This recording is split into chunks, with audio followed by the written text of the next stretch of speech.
Palingenesis by Simon Hereward.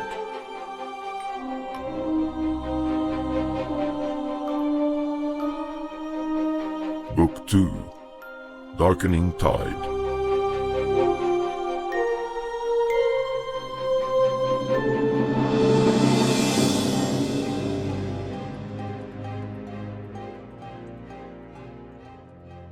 Chapter 16, Fur Falls. Bjor wiped the sweat from his eyes. If only the enemy bowmen were less persistent, he would continue without the closed helm. He disliked using it intensely. Not only was it stiflingly hot, cumbersome, and inhibiting, but the thing kept blocking his vision with every sudden move. Now that he was free of it for an hour or so, he could breathe again and direct the defense as it ought to be done. On the far side of the flames, the barbarians were massing again, lifting their voices in the rousing war songs of their kind. The drummers had caught up with them as well, and the pounding of the war drums resounded between the outer and inner walls of fur like thunder before an approaching tempest. Bjor called out, and the boy brought up his bow. This was the way it should be. Enemies unable to reach him except with well-aimed missiles, and he on the other side with a bow and sufficient arrows. He took care to set the string a little tighter than usual. Distance was not great, but he wanted penetrating power and a swift passage for his arrow. It was impossible to miss. Unless one completely misjudged the distance and struck short, the press of bodies on the wall was so thick that every arrow scored a hit. The targets were not passive, however. They launched their missiles back at the Inrathian archers on the wall above, regularly striking one on shield or helm. Few hits went home, though, since the defenders were better armored and protected by the crenellations on the wall, while there was nowhere for the Amal to hide. The defenders of fur sprawled all over the wall around him. Many were nursing wounds or grazes. Others had collapsed with fatigue. There were few of them still in condition to beat off the assault to come. The Amal facing them were relatively fresh in comparison. Those in the front lines now had not seen action since arriving on the island. Their steps were quick still, and their blows powerful.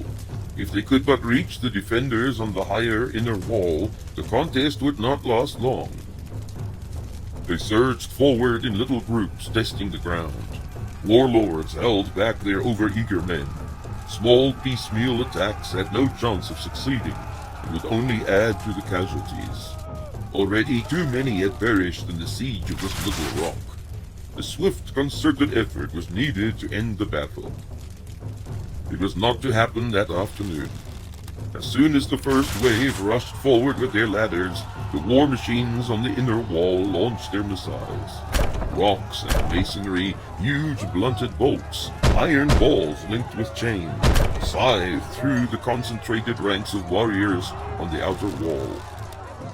Soon a gap developed between the men pressing towards the inner wall and those trying to cross the outer. But the attack went forward nonetheless, defying the hail of arrows from above. The inner wall of fur was a tougher proposition than the lower, narrower one they had conquered. It rose perhaps 20 feet above its counterpart, with arrow slits for the archers, and a slight overhang at the top, making an ascent by ladder extremely difficult. The gatehouse was protected by small bastions on both sides, allowing the defenders to enfilade an approaching ram party. The smaller catapults and ballistae could place their projectiles anywhere in the space between the walls with deadly accuracy. Only in the direct lee at the base one could escape the murderous rain. With the reserves also in the battle, the Inrathian barrage was as deadly as ever despite their casualties. The front ranks of warriors fell and disappeared beneath those coming behind. Ladders were dropped and snatched up again, moving forward relentlessly towards the final obstacle. But their raw courage was not enough to carry the wall. The gaps torn in their ranks slowed the assault. Suddenly there were men short on the ram. The ladders were not tall enough, and there was too much time to unseat the grapples. When after an hour the attackers were no closer to putting even one man on the wall, the captains called off the assault. The Amul, still between the walls, dropped their equipment and scurried back to the outer wall. Everywhere the tide was rolling back. Inrathians watched them go, too weary to send up a cheer of triumph. The Amul retreated beyond bow range, their drums a low throbbing of resentfulness. The setback would be a temporary one. New siege gear was needed. They set to work on it straight away. Heavy mats to shield the ramparty, longer ropes and taller ladders.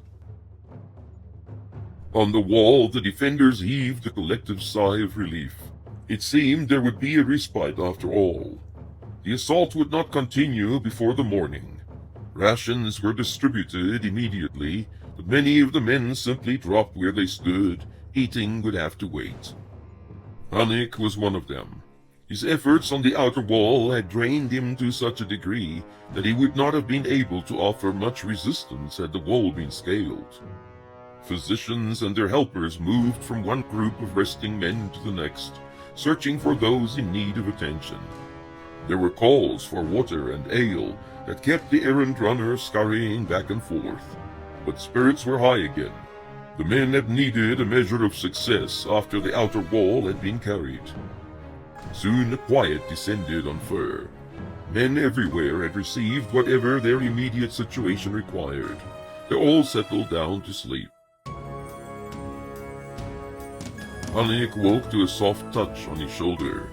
The bearded form of his friend Bior smiled at him when he opened his eyes. He sat up and a cup was pressed into his hand. From Lord Garth.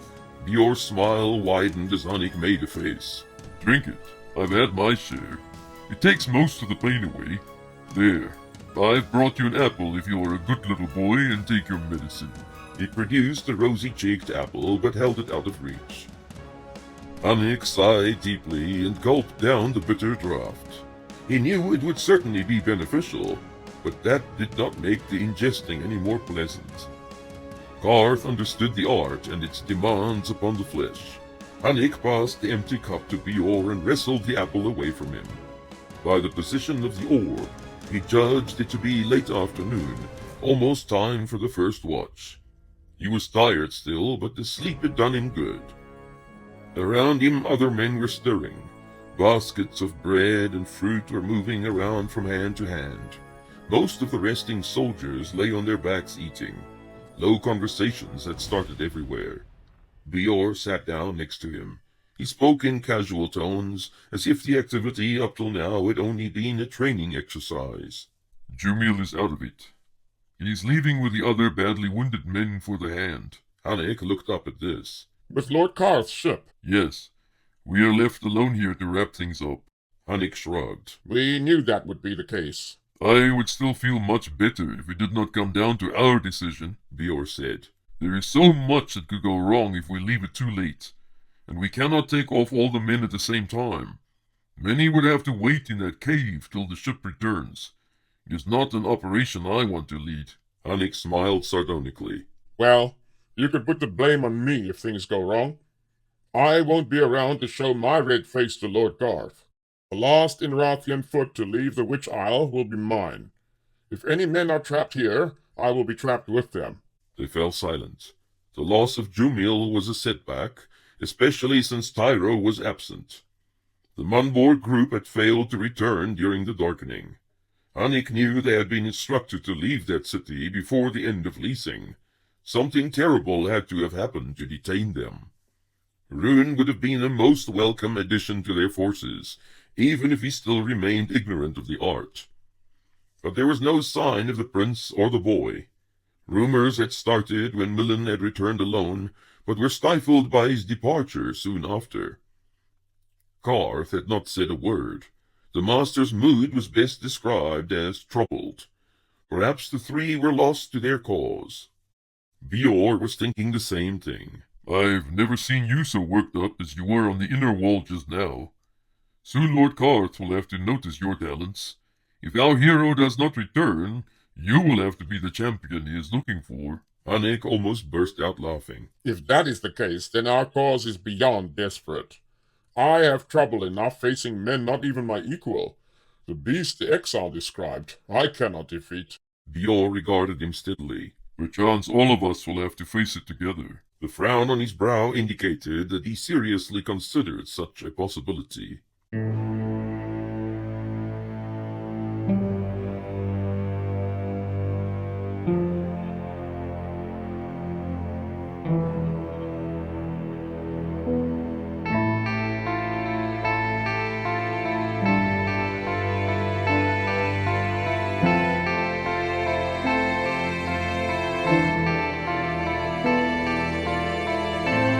Rune looked up at the brightening eastern sky. Soon the sea would turn to a slate gray, gradually fading into blue as the promise of the dawn turned to golden light. It was cold still in the shadow of the long night. He would linger on the small beach till the sun was high. There was no hurry at all. Already 100 miles lay between him and Mumborg, 4 days running before a gentle breeze. He had spent the night on a sandy island off the Fever Coast, part of a nameless chain generally referred to as the Shallow Line. The water between these long, ridged islets and the mainland coast was too shallow for larger craft to navigate. Even at high tide it was a maze of sandbanks and rocky reefs. The traders of substance gave it a wide berth. It was the first time he traveled through this stretch of water, and Rune almost enjoyed the solitude. He had even risked making a fire, though he could not be certain that there was no pursuit from Galia's crowd. Lazily, he let 2 hours slip by before he got up to ready the boat and gather his things. He could feel the warmth of the sun on his back when at last he shoved sand over the glowing remains of his fire with a foot. The breeze had freshened during the night. He set the sail with the thought that he would make good progress that day, then remembered that he was not headed in any particular direction. It was a pleasant consideration. It was enough to be traveling just now. He did not even need a specific destination, as long as he was leaving the memory of Mumborg behind. It was strange how he had been so eager to be rid of that place. The time he had spent there was a bruise in his mind, not to be touched by careless, probing thought. He was running free. The sun was shining from a blue sky, flecking the shimmering waters with flashes of gold. If only one could go on like this forever. What had the boy told him once? The fierce wind. It blows away the darkest of your thoughts. He was immediately sorry he had remembered it. The boy himself had become a dark thought. For an hour he struggled to shake off the despondency. He was his own man. He would not be responsible for anyone else. There was no cause but his own, no goal but the preservation of his life for the ultimate moment of revenge. So hard did he think on it that he almost missed the slow sail on the horizon, beating in against the wind in his direction. At first he thought to avoid the vessel. It could only be a small boat like his, however, and could hardly be counted as a danger. Even if they reported seeing him to Mumborg, he would be long gone by then. He decided to risk the contact. It was a small coastal trader with 3 men on board. The look of them placed the craft as a minor track isle merchantman. Rune was a little surprised to see them this far south. Normally boats of this size moved in the track island waters only. He took in the sail and drifted towards them. A stout fellow with a cloth cap waved excitedly. Rune answered the wave. They touched sides and passed a rope across. The craft was hardly larger than his own. It was loaded to the gunwales with lashed-down goods. Rune was the first to speak. Fair day to you.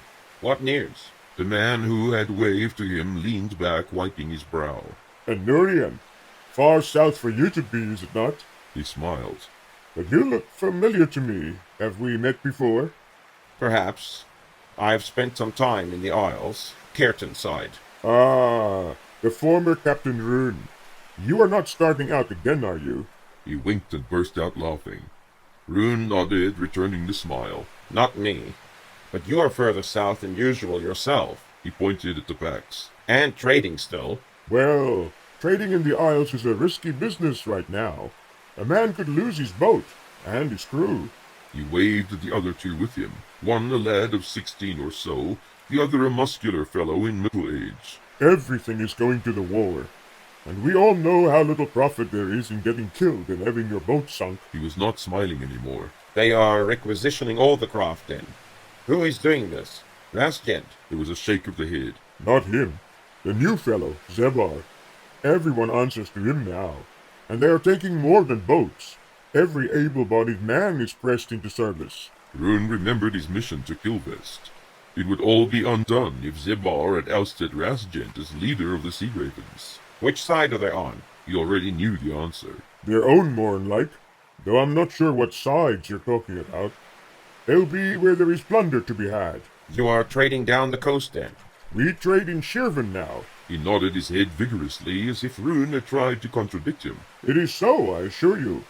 The entire Fen Vale is a massive salty lake. All the sea barriers have been opened. One can sail right up to Shirvan itself. Besides, there is talk about the lands up north being overrun.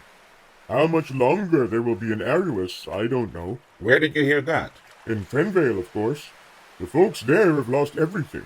Don't know what they'll grow if they ever get the sea out of their lands again. What did they say?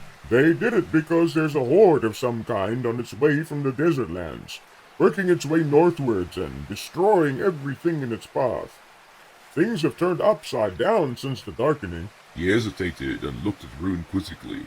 Where are you heading anyway? A simple question had him speechless. Rune could not even think of a possible untruth to satisfy the man's curiosity. He wasn't heading anywhere. There was no longer a coast where he could land.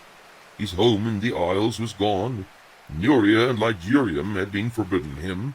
In Terrallen he was a hunted man, as in the Southland. The Witch Isle would be under siege by now, with Arryn soon to follow. The inland sea region was going up in flames, and he had no more reason to help put them out anywhere. It seemed quite possible that he would be cheated out of his revenge also. Up the coast a little way. Perhaps something interesting will turn up. The trader turned away. He was loosening the rope. Well, there's Fenvale. Folks there will soon need food supplies. If you have a source for such close by, you could make a good deal or two. There was a nod and a wave, and he slipped away from them. For a full hour he resisted thinking about what he had heard. As soon as he had to start looking for a place to overnight, however, the easy daydreaming passage through the blue sea was interrupted. Choose a place to land. He thought out loud. You can't stay at sea like this.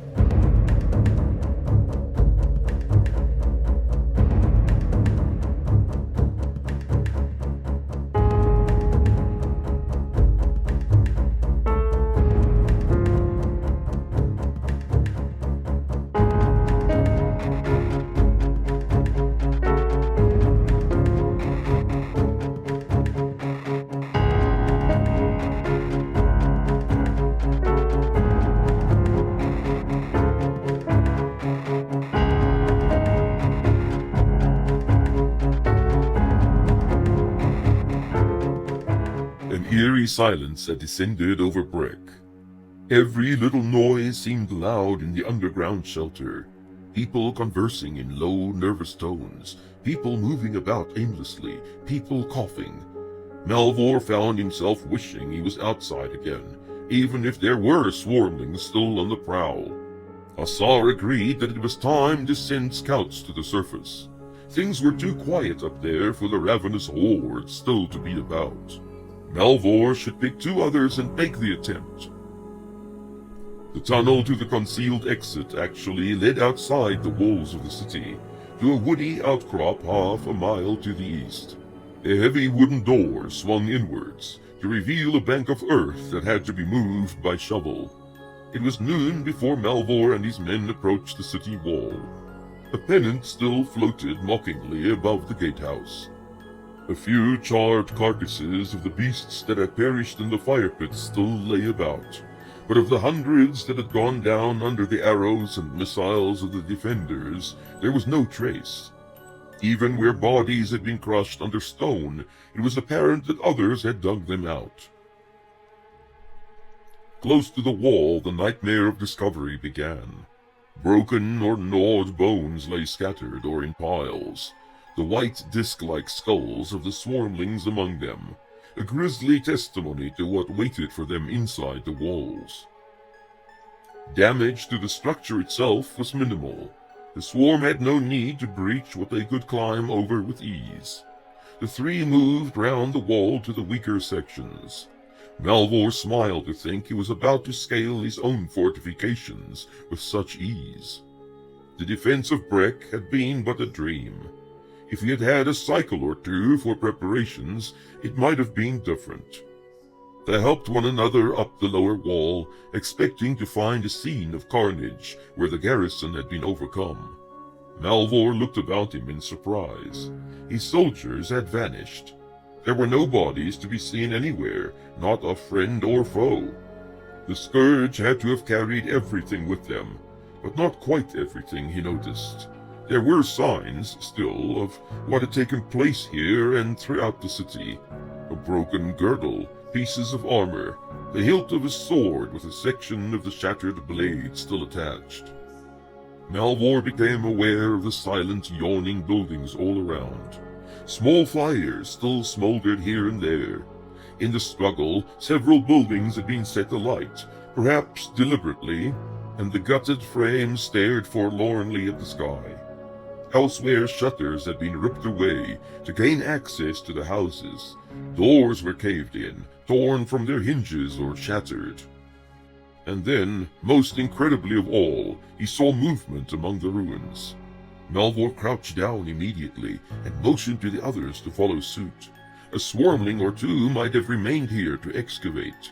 Perhaps the rest of them were only a few miles away, consuming what they had taken in the city.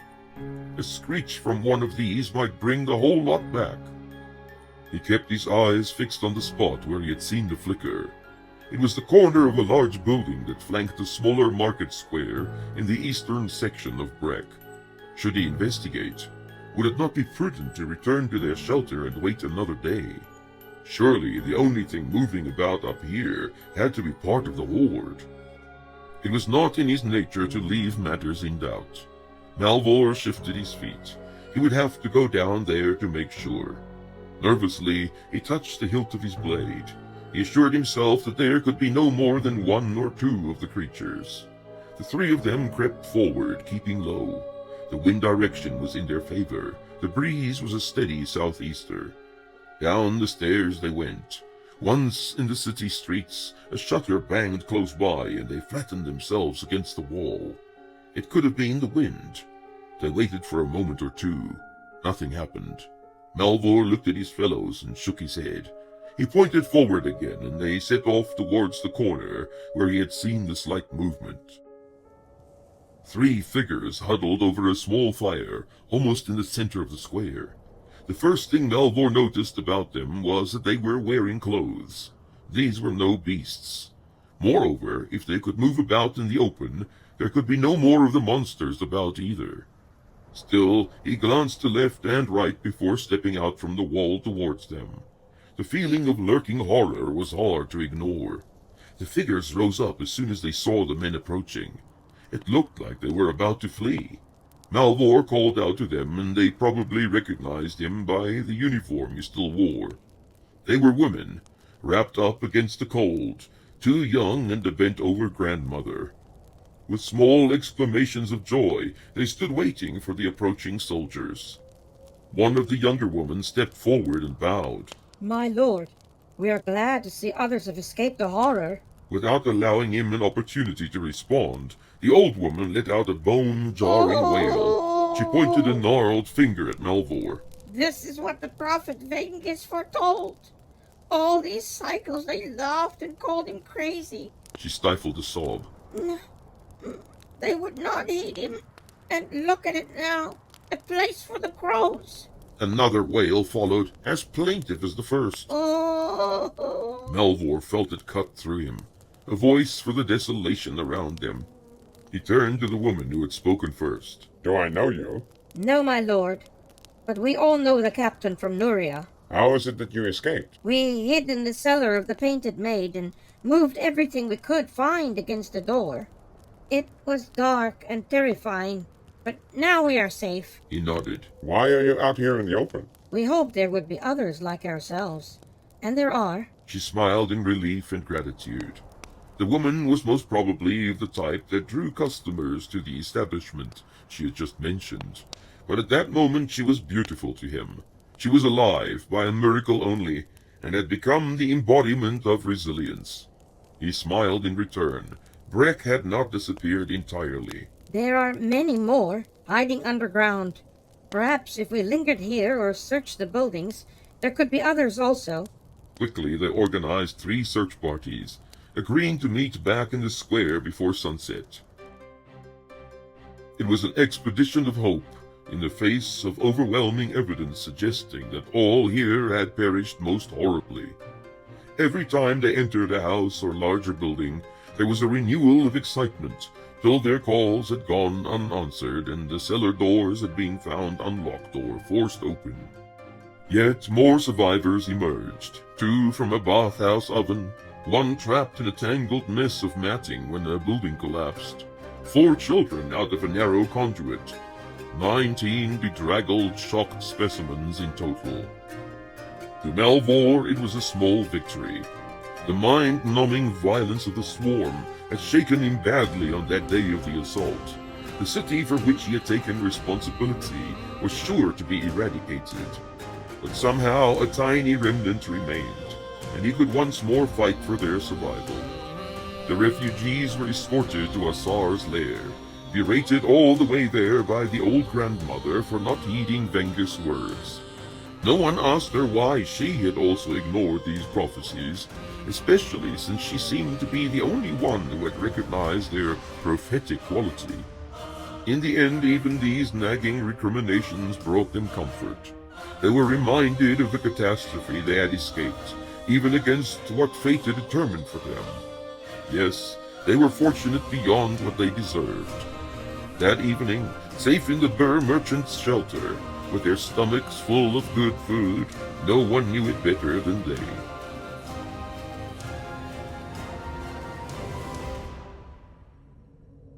The guards were doubled during the night watches.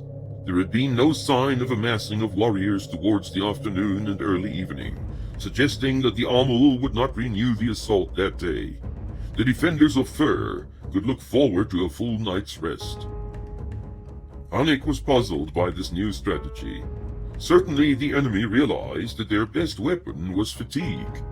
The defenders could not keep up the fight indefinitely. Eventually they would collapse where they stood and be overwhelmed.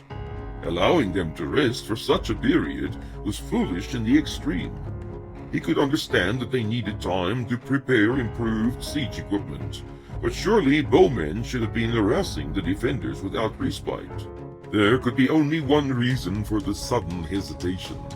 The Amul host had taken more casualties than it was willing to expend in the taking of Heron Inrath. Though vast in numbers, their reserves were not unlimited. A long struggle lay ahead in Aran, and a costly victory here might well prove a fatal wound later on. This, of course, had been Lord Karth's strategy from the start. The Witch Isle was to be no more than a temporary bastion against the Horde, one that could not be ignored and would require much effort and resources to remove. It could well be that this plan was bearing fruit already. In that case, he would have to pull out the remainder of his forces earlier rather than too late. Their task here had almost been accomplished. Heavy losses now would defeat the purpose of their gallant stand. All was quiet in the morning. Nervously, the watchers kept scanning the inner wall for signs of an enemy buildup. By noon, Hanek and Bior stood openly on the parapet, watching the Amul with increasing incredulity. Bior lifted a hand to shield his eyes. Any idea what they're up to? Hanek slowly shook his head. Perhaps they know the advantage they had gained by wearing us out during those first days is now lost. It would not matter if we were given more time to rest and prepare, but they could muddle things up if they attacked before being entirely ready for it. At least they want their level of preparedness to match ours, now that we are both rested again. It could be. Though I find it odd that there has not even been a feint or two to keep us from our sleep. With you on the wall, it would cost them dearly, and I believe they are tired of paying such a price for a little rock in the sea with no loot to speak of. It was late afternoon before the war drums picked up the tempo again. Columns had formed all over the island and were surging forward. The inner wall was not as long as the outer, and Jumil's command could be conveniently split between Hunnick and Bior. The dividing line was the gatehouse. Here they stood for the moment, side by side, watching the enemy concentration. Hunnick had made up his mind. In the morning he would order the evacuation, just as soon as the Amul brought in their second fresh wave of attack. He turned to Bior. I am going to send the boys down to the cave. Everyone 15 cycles and younger. The runners, the helpers, all of them. As soon as the Amul touch the base of the wall, they will no longer be needed here. Bior frowned. They make up a sizable portion of our force. Yes, and I want them to continue making up a sizable portion of our force. In fact, I want them to grow up and become a sizable portion of the survivors of Malik's madness, to help in building up again what he has torn down. Bior looked at him askance. I would like that too, but if they do not stand, there might be nothing left to rebuild. Myril can rise again only if we are victorious. I understand that, Bior, but these boys have stood next to the men twice their size. They have been brave and gallant and have not broken in the face of this ferocious enemy. If ever the Amul got among them, He shook his head. I will not risk their lives any more than I have to. I believe they have done their part, and now that we are about to withdraw, I want them out of harm's way first. At last the bearded man nodded in agreement. They are useful with the bows, but not so much in the hand-to-hand struggle that will follow. It will be a slaughter if we keep them too long. Moving them back will thin our ranks, but I can see that it is necessary. Instructions were sent to all the sergeants along the wall. By the time the Amul had crested the outer wall again, and missiles were whistling back and forth, Hunnick was ready for the final round of the battle. Again there were fearful losses suffered by the attacking masses, but this time there was no wavering. Pulsing war chants brought them to the base of the wall. Up went the ladders, grappling hooks reached for the battlements above like fishing lines on an overcrowded pier. The rampart moved with speed and energy, protected from the sides and above by the newly fashioned mats. Fire arrows streaked down on them and several caught fire. The green material used this time was not as easily set alight as before, and replacements were brought forward at a furious rate, the burning shields cast aside as soon as they became too dangerous to hold. Soon the beams struck blow after resounding blow against the gate. The enemy bowmen concentrated their arrows this time on the soldiers hacking at the ropes and ladders pulled tight over the battlements. For a while things hung in the balance, as many ropes were cut as went up again. Slowly the tide turned, with many falling to enemy arrows and reluctance among the rest to step into harm's way. The first barbarians reached the top. The real fighting would start now. A sergeant ran up to Hunnick, out of breath, his eyes large with alarm. Sir, the lookout on the cliffside has spotted barbarians to the west. They have grapples and are attempting to scale the cliffs there. How many? 500 only. About 20 boats. Hunnick beckoned to his sergeant. Go tell Captain Bior he is in charge of the wall. He assembled the boys earmarked for early evacuation, and led them at a run through the streets of the citadel, westwards to where the curtain wall ended in a sheer drop to the ocean, more than 100 feet below. The Amul were desperate to attempt a landing here. Perhaps they were only doing so to draw men away from the wall. He would have to convince them of their folly very quickly.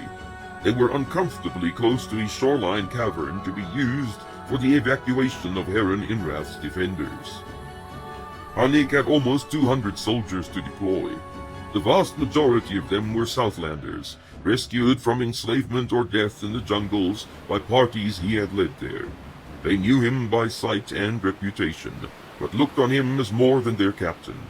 He spaced them in groups of 5 along the cliff top, not sure where the climbers would emerge.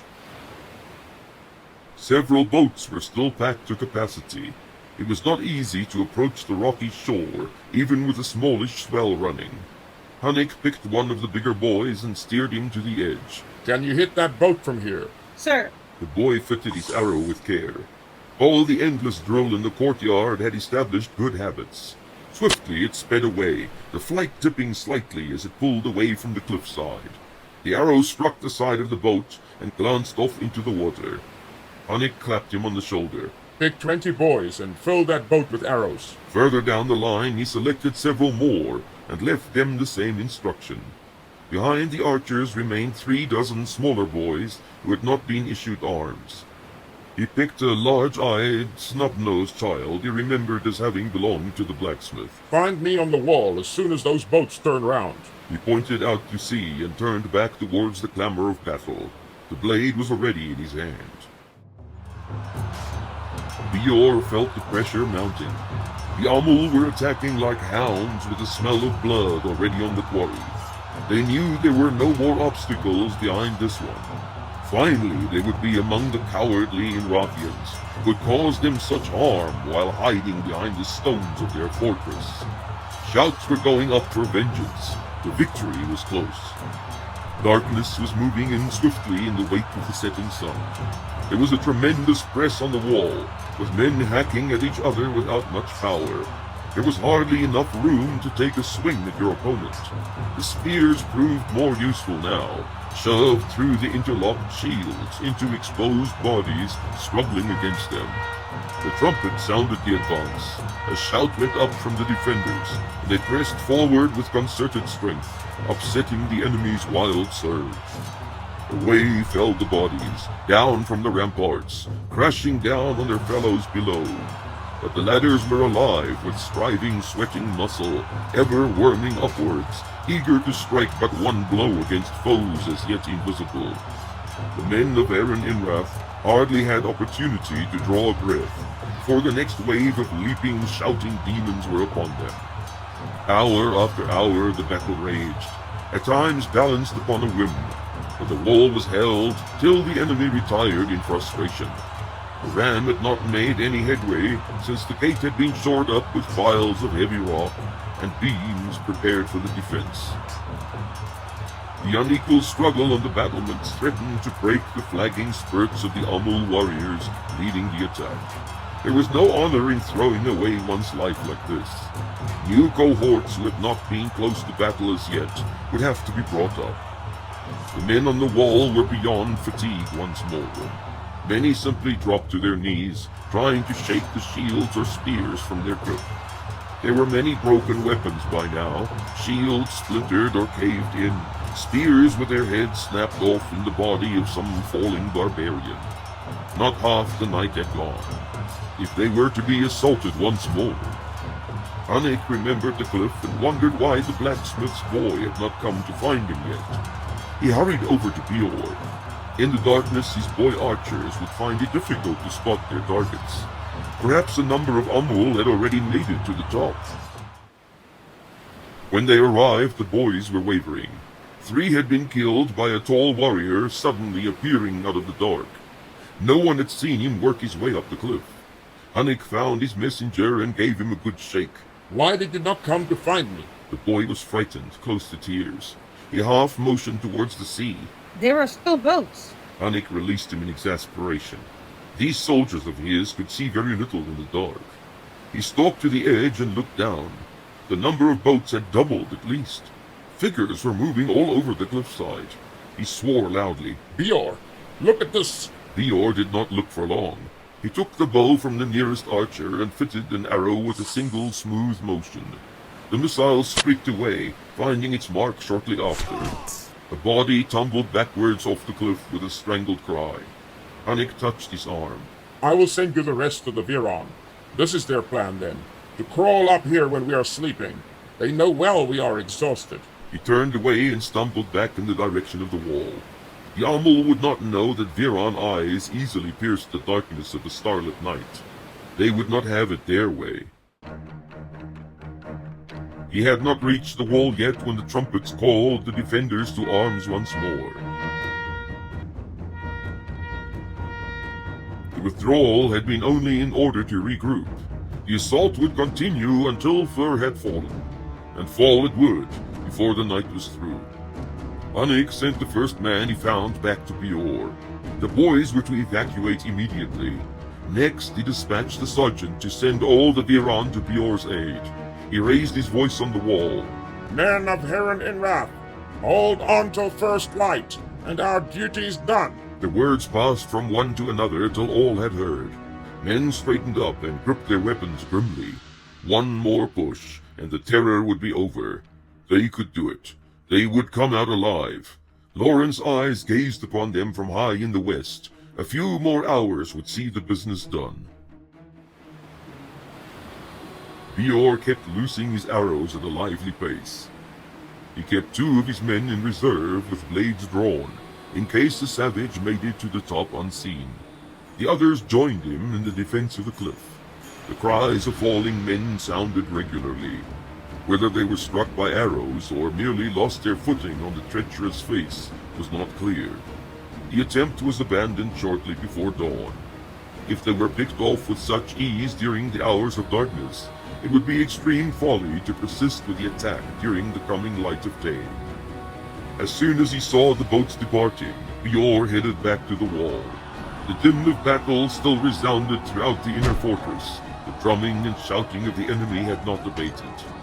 Men staggered back and forth in the firelight, their tall shadows reeling with them over the stones of fir. One of their 3 catapults had been set on fire by enemy arrows. The others were silent. There was no more stone to be tossed. Bior could sense the change without seeing the entire defensive line. The citadel was about to fall. The trumpet sounded at last. Forward, they had to push forward, clear the wall, buy time for the withdrawal. No more reserves lingered behind them to cover their retreat. If they turned their backs and the Amul surged over the wall, there would be a slaughter at last. Bior searched for Hanik. In the press of bodies, it was hard to make him out. A blade flashed blue fire towards the center of the line above the gate. Bior felt his blade stir in answer. He stopped on the wall and breathed deeply. He knew it would come to this. Someone would have to hold the tide long enough for the men to pass through the inner gate and down the tunnel. Only once they were inside could it be shut against the invaders.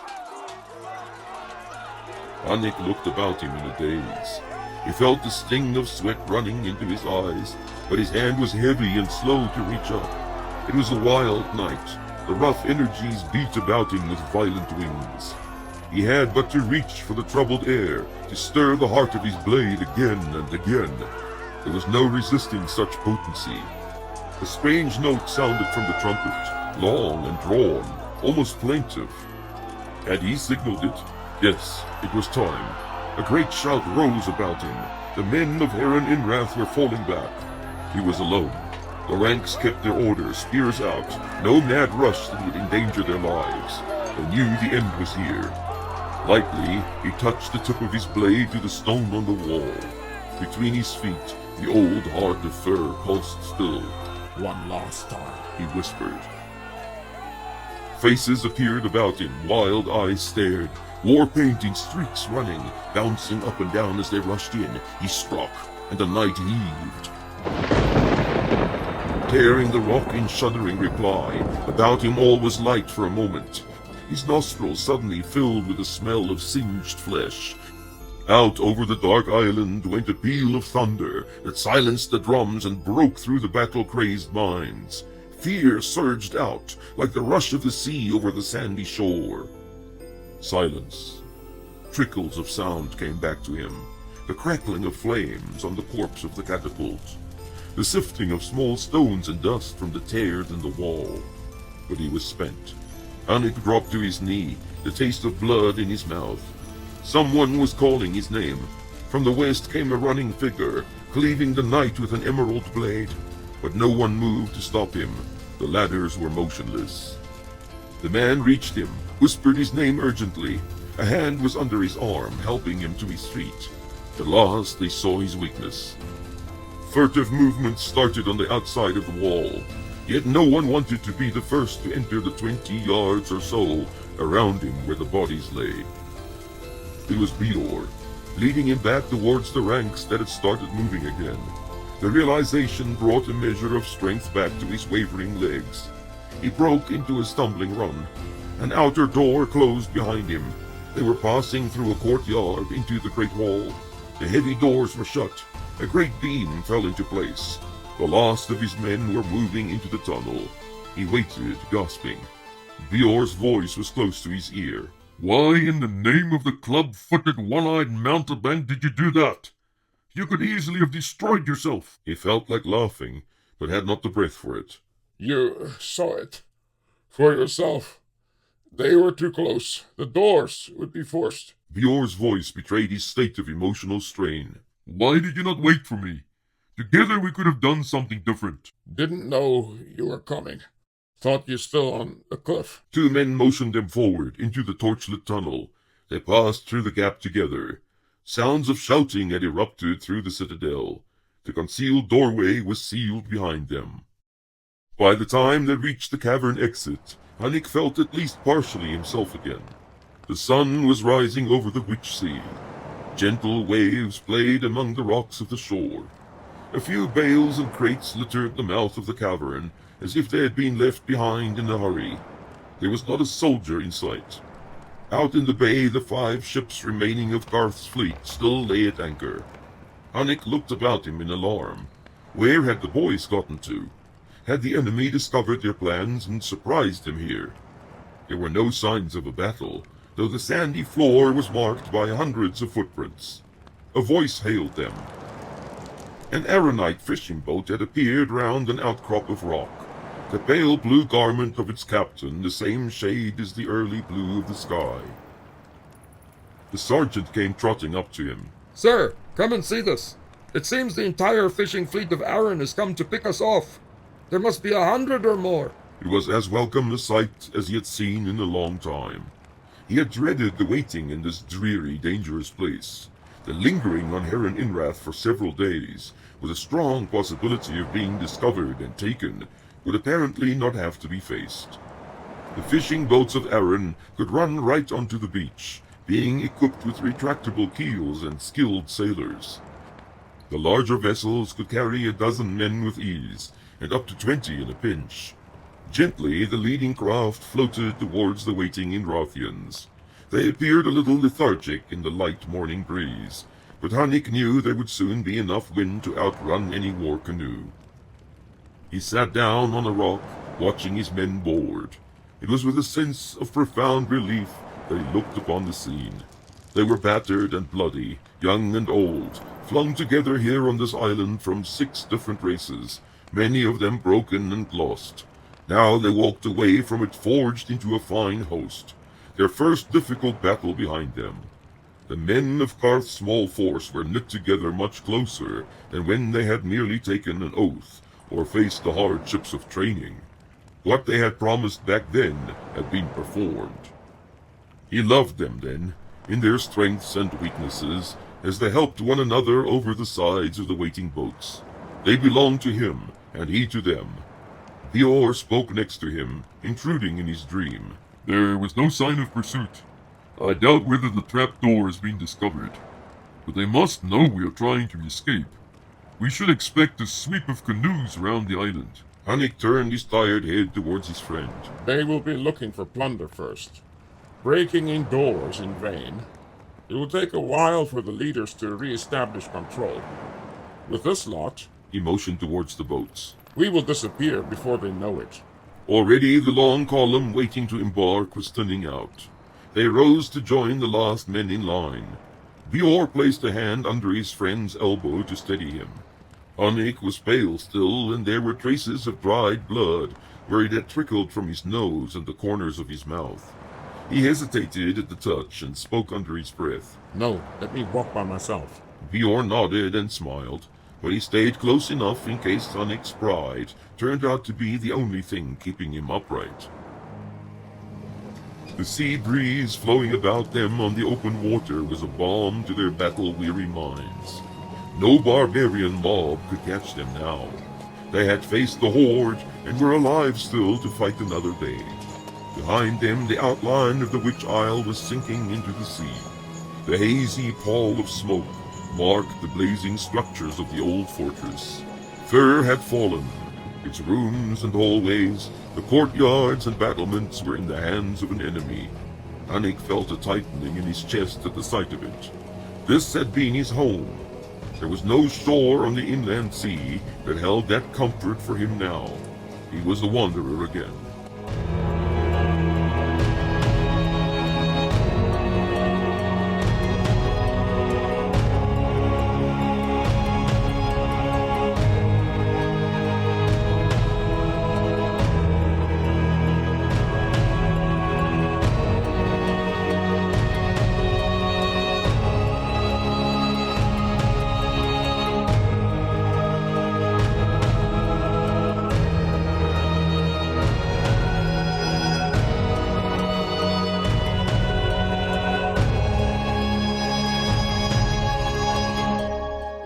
There was no protection against the cold desert nights.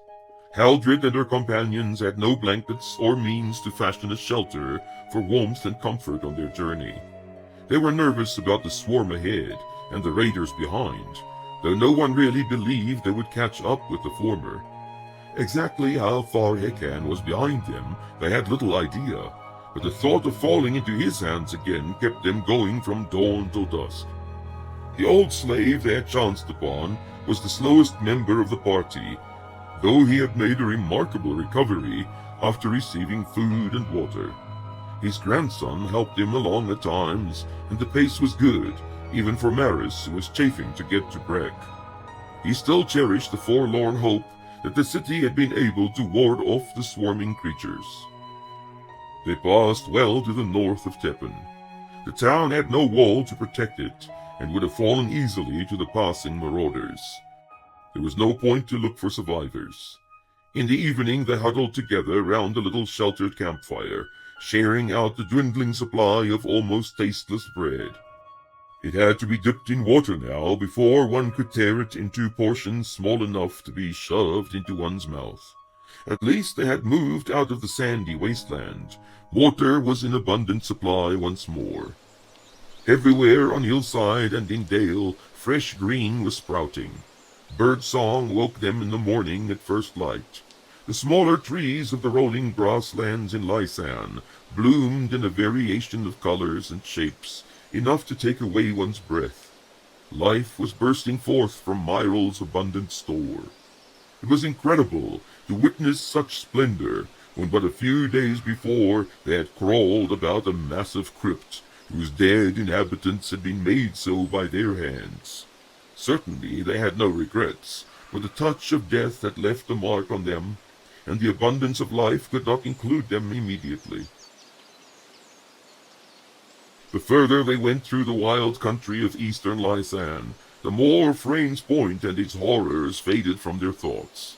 When Arid laughingly chased after a butterfly, Haldred felt the welling of happy tears difficult to suppress.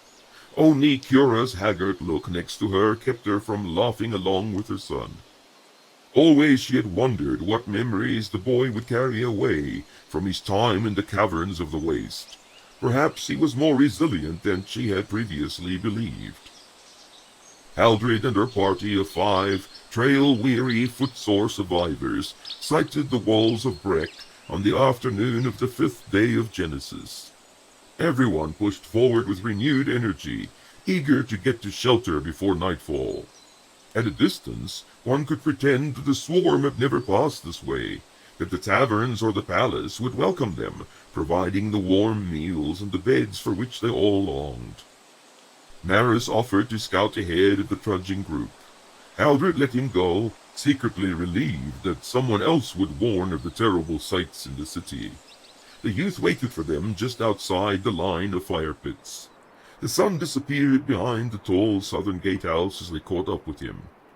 In the deepening shadows they could make out the blackened bodies. Maris stated the obvious. They came through here then. Haldred glanced up at the wall. All was quiet. A standard still hung there, limp on its pole. Suddenly it all became real to her. There was no more kingdom of Lysan, no more province over which to squabble or to gloat, to govern, to tax. Julos had been the unwilling governor here, and she an unwilling guest. Now there remained but a hulk, empty and meaningless. Maris' voice brought her back to the present. We cannot enter here. The gate is barred from inside. Arid was poking about in the pits with a stick. She called him back. How do we get in? Maris shrugged. We will have to find a low place to climb over. A sudden, distant call behind had them swivel round in alarm. Haldred looked about her frantically for a place to hide. Could it be that Hekan's men had caught up to them? 3 figures were approaching through the low shrubs from the direction they had come. Their manner was unlike Hekan's ruffians. In a strange way it appeared they were delighted to see the group. Hands waved in a friendly manner, and if the bad light was not deceiving her, Haldred believed they were smiling. Moreover, the leading man, taller than the other 2, suddenly reminded her of another form, striding towards her out of the darkness in the palace garden. Her pulse quickened. Could it be? To everyone's shock, she returned the wave and started off in the direction of the men. Maris moved quickly to intercept her. Princess! They're not Hickens, Maris. Don't you recognize the man in front? Maris squinted into the fading light. Only then did she realize that he had probably never seen the Nurian exile up close. Yet his answer surprised her. Yes! We are saved. He motioned to the others. Come on! We know these men. She was a little ahead of the rest when the parties met. Her smile faded to be replaced by a little frown. Malvor noticed the sudden reserve. I am not who you expected. He pretended to be disappointed. No. At least, I'm delighted to see you, Captain Alvor. I had not expected to find anyone alive here. And I am delighted also to see you are safe. He nodded to Maris. Your message made quite a difference here, even if there was no stopping the scourge. Malvor gripped her outstretched hands and just looked at her for a while. The rest of her scraggly party came up to them. Malvor released her hands to pick up her son and swing him about. Your son too! He shouted. You have more than luck on your side. Haldred stared at him in surprise. She had hardly expected such a show of exuberance from the formerly stiffly courteous and reserved guard captain. Could this be the same man? Malvor allowed Arid to clamber onto his back. He motioned to the rest. Let's not linger here. There is shelter and a good meal waiting for you. Haldred drank in the words in gratitude. Breck had been the right destination after all. There was still comfort and aid to be found here. Inside the sanctuary, more surprises waited. Haldred raised both hands to her mouth when she saw the numbers of survivors. A miracle had taken place here also. She moved from one to the other, smiling and greeting them. Most recognized her and stared with liking and respect, bright-eyed with emotion. 3 little children accosted them, looking at Arid with jealousy. Malvor let the boy slip to the ground. The newcomers gripped his hands in triumph. It was clear to whom he belonged. Haldred laughed. Captain Malvor, I never realized the extent of your popularity. You have quite a following. His smile was hearty and completely changed the serious aspect of his face. Of course, she was teasing him. Still, he could feel the blood rushing to his cheeks. It was an almost forgotten sensation. They're from the streets, Hussar's eyes and ears. He said it with something akin to pride. They had been cleaned up, his little squad, and Hussar had supplied proper clothing, something warm and not full of holes. He had cut the boy's hair himself. One could see their eyes now. It was touching to see how eager they were to please. Their host appeared, a smile splitting his face in two. My dear Princess Haldred, you do us a great honor. He bowed low. A person of your quality and beauty should feel disgraced to enter such a poor abode as this. She shook her head in disbelief. The silly merchant had to be poking fun at her. The dirt of the killing cavern still clung to her person and her garments. It was hard to imagine ever being free of that taint again. Let us not stand on ceremony, good merchant. I fear that soon little will remain of the world in which I had any station. I am but another refugee to trespass on your grace and benefit from your far-sighted preparations. Hussar bowed again. You are a princess not only by birth, Lady Haldred. If we alone remain in all of Myrtle, your station is secure. But you give me credit where none is due. The preparations made are the result of other men's calculations. Your humble servant only executed the instructions delivered to him. Malvor interrupted. Don't believe it. This man has ears to the ground everywhere, and this chamber you see about you was not constructed merely for its present employment. Asar gaped at him, scandalized, but when he turned back to Haldred, there was a little smile around his lips. Please forgive our tardiness in seeing to your comfort, Lady Haldred. There is a place to wash, and we will arrange a change of clothing for you and the others. The evening meal is almost ready. The water was warm. Haldred rested her back against the smoothly worn wood of the half-cask used as a bath.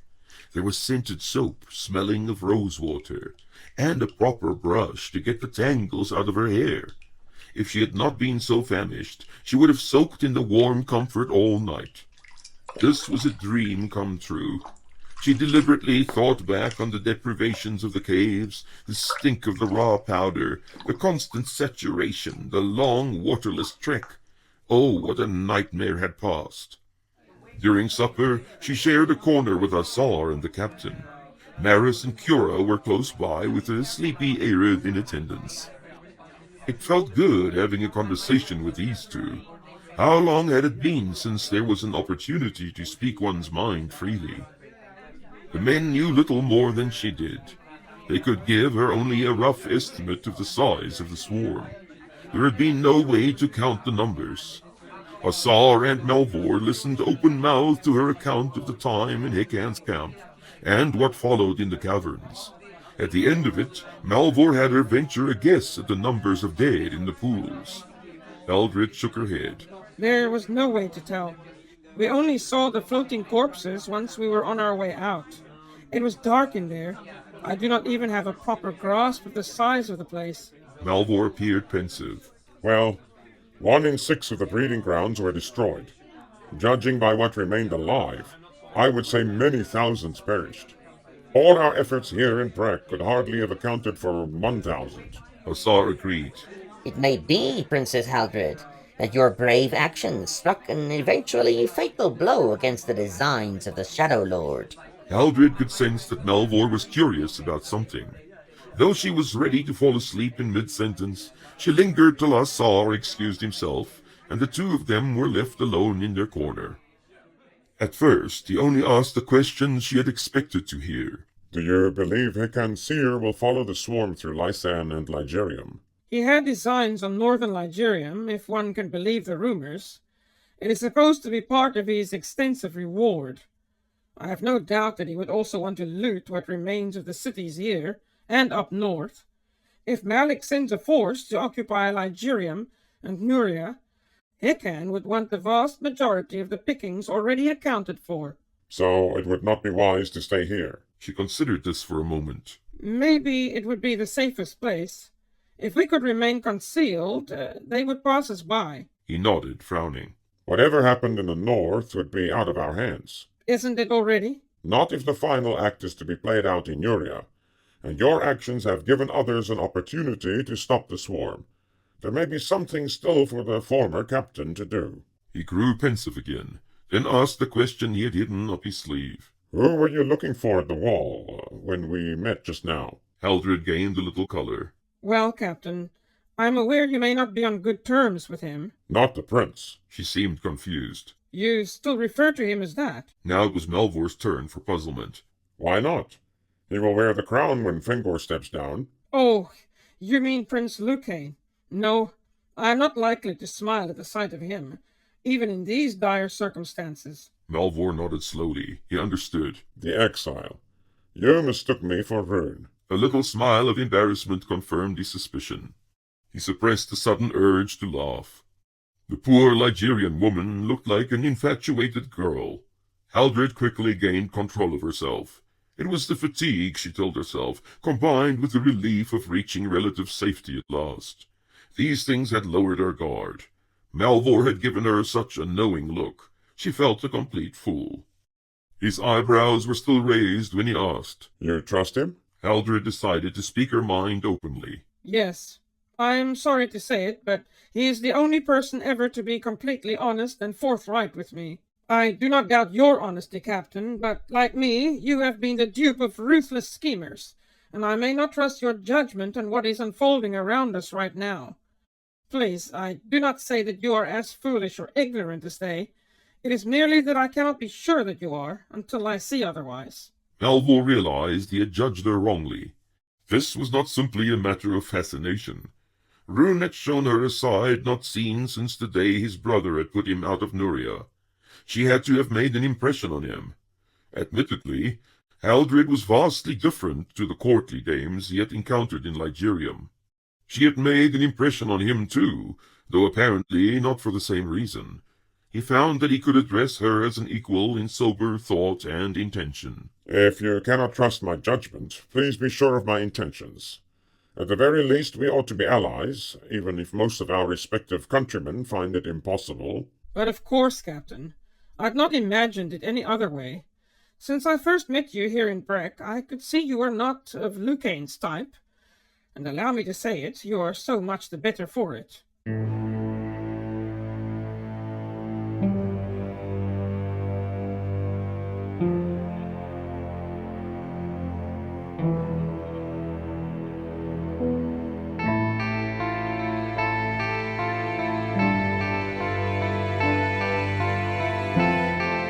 Somewhere during the night she woke to sounds of screaming. The security of Asar's shelter, with its accompanying transfer of responsibility for their safety, had to have allowed her deeper sleep than before.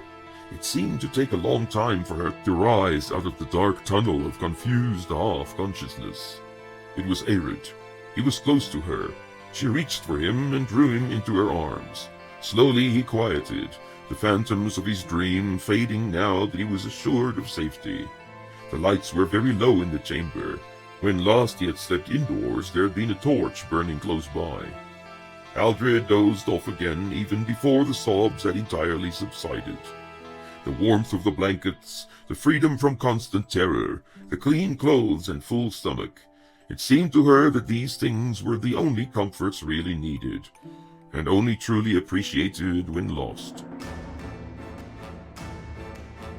All along the northern bank of the river clearing, for the entire 140-mile border between Ligurium and its southern neighbors, the defensive work had been prepared after the last great swarm that had caused so much devastation 600 cycles before. The king of Ligurium at that time, Vindar, had named it the War of Annihilation, and taken a vow that Ligurium would never be caught off guard again. The brush was cleared back for 100 yards on the far side of the river, while the Ligurian side was stripped of everything taller than a man's knee for half a mile. Pits and traps were dug for the first 40 yards, spiked and deep, to slow the rushing multitude. Beyond it were shallower ditches, separated by earthworks into 3 sections, stretching for another 100 yards. These would be flooded with pitch and fired in turn, holding up the advance for a day or more, and causing damage untold. In the rear were 2 lines of breastworks, to be manned in time by the Ligurian host, alerted to the presence of the swarm. Towers with ballistae strengthened the final line of defense, rising above the palisade every 50 yards. Firewood for signal fires were kept ready at lookout posts to summon the fighting men from Arowis and the border towns. Before the scourge had struggled its way through the defensive structures of the line, Ligurium would be ready to face it with steel. Men were employed to look after the pits, to keep the ground clear, to maintain the towers. It would become the crown's single most extensive liability, and a special tax had to be instituted to ensure its upkeep. For 87 cycles, people were willing to pay it. The grandchildren of survivors still had reason to listen to the fireside tales of those who had witnessed the catastrophe, but there was no sign that it would ever be repeated. The burden seemed senseless and oppressive. There were calls to abolish it. The ruler gave in. Vendar's line became a monument to unfounded fears. In the mouths of the bold, it became the subject for clever phrases and proverbs. But in time it was simply forgotten, except as a landmark. The forest took back the cleared land, the pits filled with leaves and eroding soil, the spikes rotted away. The pressed works became low mounds, used for marking the borders of farmland. Before the towers crumbled away entirely, they were used as a playground for boys pretending to be soldiers. The storage vats of pitch broke, and the contents seeped away into the earth. The shield of Ligurium slipped away into the dark and distant past, where there were things such as swarms and sorcery. When Venges first petitioned his father the king to rebuild the line, people called him Vindar to his face. He pleaded for a defense only half the size of the original, and they called him Little Vindar, or Vindar One-Eye. Every cycle at the gathering of the lords, he put forward the suggestion, and every cycle they laughed him to scorn. There were those who became angered at his persistence, and wanted him barred from attending.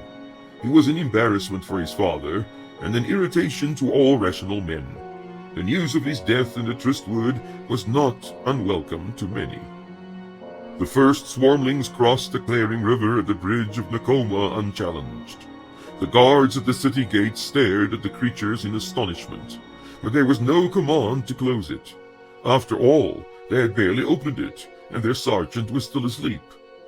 Only when the innumerable horde came into view, and the vanguard let out their keening calls, quickening their pace, did the men stir into action. They were confused as to what they should do. Attempting to block the way was unthinkable. Ordering the charging beasts to halt was ludicrous. Nothing remained in their limited list of actions but to get out of the way and raise the alarm. Nakoma was caught unaware and overrun in hours. Vendar's failed line was breached at what was formerly its strongest point. No warning went out to the waiting cities of Ligurium. The massive columns of death rolled forward, splitting into two main groups, one moving westwards to Arois and the coast, the other driving northwards to Amorous and Nuria. The war of annihilation had returned to those who would not hear of it. The wind shifted direction to the west during the night. At times it fanned the flames of his little fire till they roared, but between the sudden gusts there hardly seemed to be any movement in the air. Perhaps it was the changing weather that made Rune sleep fitfully that night. Even in the morning when he woke to a cloudless sky, the tranquility he had experienced after setting out from Munborg had been irrevocably shattered. He told himself that it was the news of the outside world intruding into his little pretense of serenity, but he knew it was not quite true. It was a mere illusion that would make him feel at peace here on the waters of the inland sea. There was no real escape with so much unfinished business still to attend to. Maybe he was just tired of it all. A fierce desire to be done with the past and its specters took hold of him. At the same time, a horrible suspicion came to the fore. What if he was still not satisfied, even with Fengor's blood red on his hands? He did not bother stirring the fire back to life. There was nothing to cook, and the morning was not that fresh. He collected his things and flung them into the boat. The craft was heavier than he remembered. The tide had lifted high on the beach. He wondered suddenly where he would land that evening. He had slept the night on the last of the islets in the shallow line. This day's travel would take him up the coast to where the rocky shore of Fenvale offered little hospitality. The wind was trickier than the previous days, and he had to keep a constant watch on the sail. There were long periods of calm when it hung slack, and the boat drifted slowly with the rising tide. Then a sudden blow would snap it tight, causing the thin mast to complain with a creaking sound that had him regarded with alarm. The haze on the horizon grew so bright it hurt his eyes. The cold of rhyme song was losing its fierce grip. Rune thought of Cairton and the preparations for the first trip in Genesis. There was always excitement at the beginning of a new cycle. No matter what difficulties had been weathered during the old cycle, a man had the singular capacity to believe it would be better this time round. Somehow the Gales would not find his ship. His trading partners would be honorable and honest. The goods would not spoil or be undervalued. This cycle would be the one where prosperity would not elude him. He laughed at the memory. He had no more use for such illusions. His days were evil and harsh, and would remain thus till he slept in the foreign soil somewhere. For him there would be not even a burning, sending back the body to ash and earth. Slowly his thoughts darkened. The respite fueled by his narrow escape from Munborg was over. Towards noon the wind fizzled out and dropped away to nothing. He smiled ruefully when he realized it would not rise again. This was the peace Myril offered. A slow suffocation alone with one's bitter memories. It was like welcoming back an old friend. He bared his teeth at the breathless sky, at the flat, smooth ocean, at the far, distant, empty skyline. His life was a grim struggle, and he would not be allowed to forget it. Rune lowered the sail and fashioned a crude shelter out of it. He crawled in away from the rays of light and warmth. Exposing himself to the elements without making headway would only increase his discomfort. He lifted the water skin to his lips and drank deeply. With a sigh, he lowered it again and replaced the cork. The tide would eventually take him towards the shore. When he was close enough, he would use the oars to make a landing somewhere. He was not going to wear himself out fighting his way there, when there was no real urgency as yet. Meanwhile, he would float in the windless cocoon, while Myril fell away into the pit. Perhaps it was the best place to be. The boat rocked gently on the sea. There was almost no swell to speak of. Rune was certain the boat had come to a complete halt. He was suspended in a well of blue, unable to escape. There was no shore to reach, no destination for which to strive. An inexplicable fear gripped him. He tore away the sail, breathing quickly. This had to be something like being dead, he thought. A prison of silent serenity when one's soul was in turmoil. He picked up the oars. If he did not act, he would go insane. He struggled to find any sort of rhythm and rowed like a novice. When at last he had worn himself out and lay on his back swearing at the sky, he felt no better than before. Something warned him that his moment of truth had arrived, that the sea would not let him go until he had either won or lost the battle with these phantoms.